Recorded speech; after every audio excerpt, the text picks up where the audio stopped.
Sixth problem. A sphere of diameter 40 mm is surmounted centrally on a rectangular prism of 40, 60, 40, 70. Length, breadth, height. 60 by 40 by 70 mm. Draw isometric projection of the combination of solids. നമ്മൾ ഇതുവരെ വരച്ച ഒരു single solid ആയിരുന്നു. ഇതിൽ രണ്ട് solid ഉണ്ട്, ഒന്ന് സ്ഫിയറും ഒന്ന് റെക്ടാങ്കുലർ പ്രിസവും. അപ്പോൾ റെക്ടാങ്കുലർ പ്രിസം നമ്മൾ ഓൾറെഡി നേരത്തെ വരച്ച പ്രിസം തന്നെയാണ്, നേരത്തെ വരച്ച അതേ ഡയമെൻഷൻസ് തന്നെയാണ്. അപ്പോൾ കുറച്ചുകൂടി എളുപ്പമായിരിക്കും നമുക്ക് മനസ്സിലാക്കാനായിട്ട്. അപ്പോൾ റെക്ടാങ്കുലർ പ്രിസം വരയ്ക്കാൻ നിങ്ങൾക്ക് അറിയാം. ഇനി sphere diameter 40 mm rest centrally surmounted centrally on the rectangular prism എന്ന് വെച്ചാൽ ഇത് റെക്ടാങ്കുലർ പ്രിസം ആണെങ്കിൽ ഇതിന്റെ മുകളിൽ ടോപ്പ് സർഫസ്, ഇത് ടോപ്പ് സർഫസ് ആണ്. ഇത് റെക്ടാങ്കുലർ പ്രിസം ആയിട്ട് എടുക്കുക. ഇതിന്റെ മുകളിൽ ഇതുപോലെ ഒരു സ്ഫിയർ ഇരിക്കുന്നു, ഇതുപോലെ ഒരു സ്ഫിയർ ഇരിക്കുന്നത്. അതാണ് സർമൗണ്ടഡ് സെൻട്രലി എന്ന് പറയുന്നതാണ്. സർമൗണ്ടഡ് എന്ന് വെച്ചാൽ ഇതിന്റെ മുകളിൽ വരുന്നതിനാണ് സർമൗണ്ടഡ്. സെൻട്രലി എന്ന് വെച്ചാൽ ഇതിന്റെ ആക്സിസും സ്ഫിയറിന്റെ ആക്സിസും സെയിം ആണ്, അതായത് ഇതുപോലെ ഇരിക്കുന്നു സെൻട്രലി. അപ്പൊ ഇതിന്റെ ഈ കോമ്പിനേഷൻ ചെയ്യുന്നത് നമ്മൾ ഓരോ സാധാരണ ചെയ്യുന്ന പോലെ തന്നെയാണ്, ഇതുവരെ പറഞ്ഞ പോലെ തന്നെയാണ്. അത് 1 by 1 ആയിട്ട് ചെയ്യണം. അപ്പൊ അതിനു മുമ്പ് നമുക്ക് ഈ കോമ്പിനേഷൻ ഓഫ് സോളിഡിന്റെ ഫ്രണ്ട് വ്യൂ ടോപ്പ് വ്യൂ വരയ്ക്കണം. കോമ്പിനേഷൻ ഓഫ് സോളിഡിന്റെ ഫ്രണ്ട് വ്യൂ ടോപ്പ് വ്യൂ വരയ്ക്കണം. ഇത് XY റഫായിട്ട് ഞാൻ വരച്ചു കാണിക്കാം. XY ആദ്യം XY ലൈനിന്റെ മുകളിൽ റെക്ടാങ്കുലർ പ്രിസം വരച്ചു, ഫ്രണ്ട് വ്യൂ. അതിന്റെ ടോപ്പ് വ്യൂ റെക്ടാങ്കുലർ പ്രിസത്തിന്റെ ഫ്രണ്ട് വ്യൂ ടോപ്പ് വ്യൂ വരച്ചു. അത് കഴിഞ്ഞിട്ട് അതിന്റെ മുകളിൽ അതിന്റെ ആക്സിസിന്റെ അതേ ആക്സിസിലാണ് സ്ഫിയർ വരുന്നത്. അപ്പൊ ഇതിന്റെ ഇതേ ആക്സിസിൽ ഇവിടെ ഒരു സ്ഫിയർ, അതാണ് സർമൗണ്ടഡ് സെൻട്രലി എന്ന് പറഞ്ഞാൽ ഇവിടെ സ്ഫിയർ. ആ സ്ഫിയറിന്റെ ടോപ്പ് വ്യൂ ഇവിടെ വരച്ചു. ഓക്കെ, അപ്പൊ രണ്ട് കോമ്പിനേഷനാണ് ഒരുമിച്ചിരിക്കുന്ന ഒബ്ജക്റ്റിന്റെ ഫ്രണ്ട് വ്യൂവും ടോപ്പ് വ്യൂവും വരച്ചു. ഇനി നമ്മൾ ഓരോ ഒബ്ജക്റ്റായിട്ട് നമ്മൾ ഐസോമെട്രിക് വരയ്ക്കും. അപ്പൊ ഐസോമെട്രിക് വരയ്ക്കാൻ വേണ്ടി നമ്മൾ ഇതിനു മുമ്പ് എന്താ ചെയ്തത്, ഏതാണോ ആ സോളിഡ് എന്ന് വെച്ചാൽ ഇപ്പോൾ നമ്മൾ ആദ്യത്തെ സോളിഡ് എടുക്കുക, ഇത് സോളിഡ് 1, ഇത് സോളിഡ് 2. അപ്പോൾ സോളിഡ് 1 ആദ്യം വരയ്ക്കുക. അതിന്റെ ടോപ്പ് വ്യൂ ഒരു റെക്ടാംഗിൾ അല്ലെങ്കിൽ സ്ക്വയറിൽ എൻക്ലോസ് ചെയ്യുക. അപ്പോൾ നമുക്ക് ഓൾറെഡി ഇപ്പോൾ റെക്ടാംഗിൾ ഉണ്ട്, അപ്പോൾ എൻക്ലോസ് ചെയ്യേണ്ട ആവശ്യമില്ല. 1 2 3 4 ഇത് വെച്ചിട്ട് നമ്മൾ ബേസ് ലൈൻ വരച്ചു. ബേസ് ലൈനിൽ 30 ഡിഗ്രി ഇൻക്ലിനേഷനിൽ വരച്ച് നമ്മൾ ഒരു റെക്ടാങ്കുലർ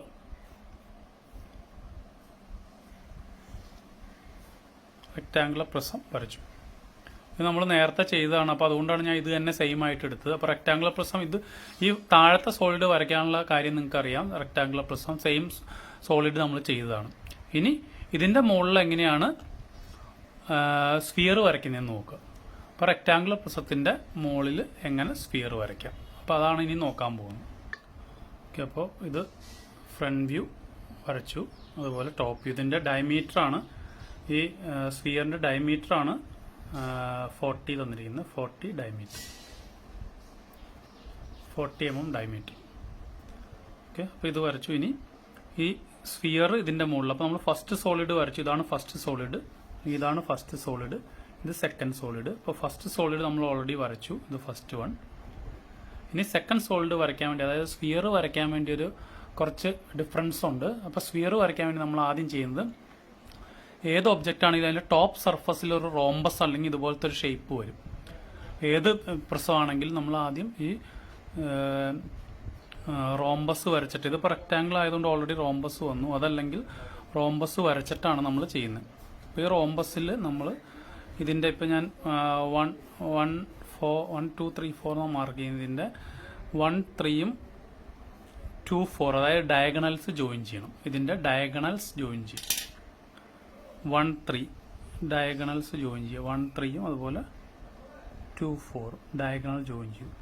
ഇനി ഈ പോയിന്റ് ഞാൻ O1 ആയിട്ട് മാർക്ക് ചെയ്തു, പോയിന്റ് O1. ഇനി ചെയ്യേണ്ടത് ഈ O1 നിന്ന്, അതായത് ഡയഗണൽ വരച്ച് മീറ്റ് ചെയ്യുന്ന പോയിന്റ് O1 നിന്ന് ഈ സ്ഫിയറിന്റെ റേഡിയസ് അല്ലെങ്കിൽ ഈ ഡിസ്റ്റൻസ്, ഇത് സ്ഫിയറിന്റെ റേഡിയസ് തന്നെയാണ്. അപ്പൊ ഇത് O1 ആയിട്ട് എടുക്കുകയാണെങ്കിൽ O1 നിന്ന് O വരെയുള്ള ഡിസ്റ്റൻസ്, ഈ ഡിസ്റ്റൻസ് എടുത്തിട്ട് അത് റെഡ്യൂസ് ചെയ്യണം. അതായത് O1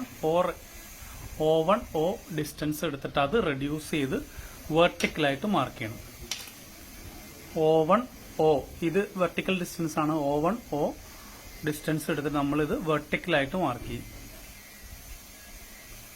ഒരു വെർട്ടിക്കൽ ലൈൻ വരച്ചിട്ട് ഈ O1 O നമ്മൾ കോമ്പസിൽ എടുത്തിട്ട് അത് ഐസോമെട്രിക് സ്കെയിലിൽ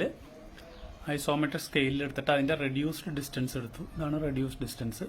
മുകളിൽ വരുന്ന റെഡ്യൂസ്ഡ് ഡിസ്റ്റൻസ് എടുത്തിട്ട് ഈ O1 നിന്ന് വരച്ച വേർട്ടിക്കൽ ലൈനിൽ ഞാൻ മാർക്ക് ചെയ്തു.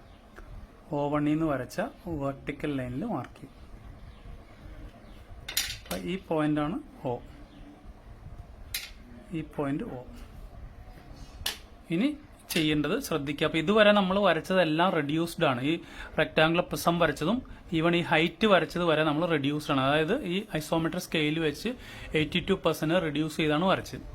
ഇനി നോക്കേണ്ടത്, ഇനി വരയ്ക്കുന്ന സർക്കിൾ നമുക്ക് സ്ഫിയറിന്റെ ഏത് ഡയറക്ഷനിൽ നോക്കിയാലും സ്ഫിയർ സർക്കിളായിട്ടാണ് കാണുള്ളൂ. എങ്ങനെ ചരിച്ചു വെച്ചാലും, ഇപ്പൊ ഇത് ഒബ്ജക്റ്റ് ആണെങ്കിൽ ഇത് എങ്ങനെ ചരിച്ചു വെച്ചാലും, ഇപ്പൊ ഇങ്ങനെ ആയിക്കോട്ടെ, ഇങ്ങനെ ആയിക്കോട്ടെ, എങ്ങനെ ചരിച്ചു വെച്ചാലും അതിന്റെ ഫ്രണ്ട് വ്യൂ നോക്കുമ്പോൾ ഒരു സർക്കിൾ ആയിട്ടായിരിക്കും വരുന്നത്. അപ്പൊ ആ സർക്കിളിന്റെ ഡയമീറ്ററിന് ചേഞ്ച് ഉണ്ടാവില്ല. അല്ലെങ്കിൽ ഇനി എടുക്കേണ്ട റേഡിയസ്, ഇവിടെ ഒരു സർക്കിൾ വരയ്ക്കണം, അതിന്റെ റേഡിയസ് എന്ന് വെച്ചാൽ സ്ഫിയറിന്റെ റേഡിയസ് തന്നെ എടുത്തിട്ട് വേണം സർക്കിൾ വരയ്ക്കാൻ. സ്ഫിയറിന്റെ റേഡിയസ് തന്നെ എടുക്കാം. അത് റെഡ്യൂസ് ചെയ്യേണ്ട ആവശ്യമില്ല. പ്രത്യേകം ശ്രദ്ധിക്കാം, ഈ ഹൈറ്റ് റെഡ്യൂസ് ചെയ്യണം, പക്ഷെ സ്ഫിയറിന്റെ ഡയമീറ്റർ അല്ലെങ്കിൽ റേഡിയസ് റെഡ്യൂസ് ചെയ്യണ്ട. അപ്പൊ ഈ O1 നിന്ന് ഈ സെയിം നമ്മൾ എടുത്ത റേഡിയസ് O1 കുത്തിയിട്ട് സർക്കിൾ വരും.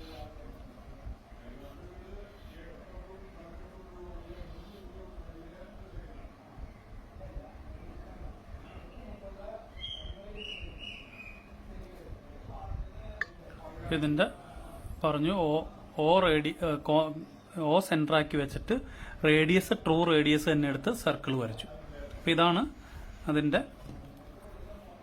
സ്ഫിയറിന്റെ ഐസോമെട്രിക് പ്രൊജക്ഷൻ എന്ന് വെച്ചാൽ ഇതാണ് സ്ഫിയറിന്റെ ഐസോമെട്രിക് പ്രൊജക്ഷൻ കിട്ടി. അപ്പൊ ഈ കോമ്പിനേഷൻ ഓഫ് സോളിഡ്സിന്റെ ഇതെന്ന് വെച്ചാൽ ഇത്ര ഉള്ളൂ. ഒരു സോളിഡിന്റെ ടോപ്പ് സർഫസിൽ നമ്മൾ അടുത്ത സോളിഡ് വരയ്ക്കുന്നു. ടോപ്പ് സർഫസിൽ അടുത്ത സോളിഡ് വരയ്ക്കും. അതൊരു പ്രോബ്ലം ചെയ്യുമ്പോൾ നമുക്ക് ക്ലിയർ ആയിക്കോളും.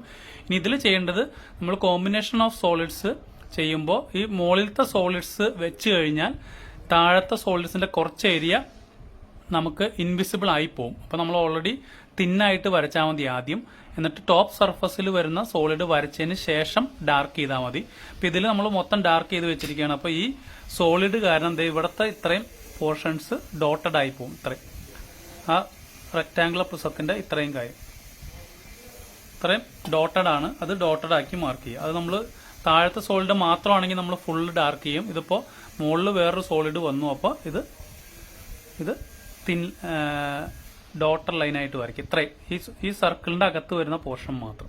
അപ്പൊ ഇതാണ് ഈ കോമ്പിനേഷൻ ഓഫ് സോളിഡ്സ്. ഒരു റെക്ടാംഗുലർ പ്രിസത്തിന്റെ മുകളിൽ ഒരു സ്ഫിയർ ഇരിക്കുന്നതിന്റെ ഒരു ഐസോമെട്രിക് പ്രൊജക്ഷൻ ആണ് ഈ വരച്ചിരിക്കുന്നത്. ഇനി ഇതിന്റെ നേരത്തെ പറഞ്ഞ നോട്ട് ഞാൻ ഒന്നുകൂടിയും പറയാം, ഇത് നോക്കിക്കൊള്ളണം. ഇപ്പൊ സ്ഫിയറിന്റെ കേസ് വരുമ്പോൾ ശ്രദ്ധിക്കേണ്ടത്, vertical distance from the resting point to the sphere centre. അതായത് ഈ പോയിന്റിൽ നിന്ന് റെസ്റ്റിംഗ് പോയിന്റിൽ നിന്ന് സ്ഫിയറിന്റെ സെന്റർ വരെയുള്ള distance, sphere centre distance, that is ഇവിടെ നമുക്ക് വേണമെങ്കിൽ മാർക്ക് ചെയ്യാം O1 എന്നുള്ള ഈ vertical distance is reduce to 82%. ആ വെർട്ടിക്കൽ ഡിസ്റ്റൻസ് റെഡ്യൂസ് ചെയ്യണം വരയ്ക്കാൻ വേണ്ടി. സെക്കൻഡ് നോട്ട് എന്ന് പറഞ്ഞാൽ radius of the sphere is true radius of the sphere. ഈ റേഡിയസ്, ഇതിന്റെ റേഡിയസ് ഇത് ട്രൂ റേഡിയസ്, അതായത് റേഡിയസ് 40 ആയിരിക്കും, റേഡിയസ് 20 ആയിരിക്കും. ഇതിന്റെ റേഡിയസ് ഇത് ട്രൂ റേഡിയസ് ആണ്. പക്ഷെ ഈ ഹൈറ്റ് എന്ന് വെച്ചാൽ ഈ ഹൈറ്റ് റെഡ്യൂസ്ഡ് ആണ്. അതായത് 20 × 0.82 റെഡ്യൂസ്ഡ് ആയിട്ടാണ് ഇത് വരുന്നത്. അപ്പൊ ശ്രദ്ധിക്കുക, ഇത് ഹൈറ്റ് എടുക്കേണ്ടത്, ഈ ഡയഗണൽ പോയിന്റിൽ നിന്ന് വെർട്ടിക്കൽ ഹൈറ്റ് എടുക്കേണ്ടത് 20 × 0.82, അല്ലെങ്കിൽ ഈ ഹൈറ്റിനെ നമ്മൾ റെഡ്യൂസ് ചെയ്തിട്ടാണ് എടുക്കേണ്ടത്. പക്ഷെ സർക്കിൾ വരയ്ക്കുന്നത് മാത്രം ട്രൂ ഡയമെൻഷനിൽ വരയ്ക്കണം. റേഡിയസ് 20 എടുത്ത് വരയ്ക്കണം. ഇതാണ് ഈ സ്ഫിയറിന്റെ ഏത് കേസാണെങ്കിലും സ്ഫിയറിന്റെ കേസിൽ ഇത് പ്രത്യേകം ശ്രദ്ധിച്ചോണം.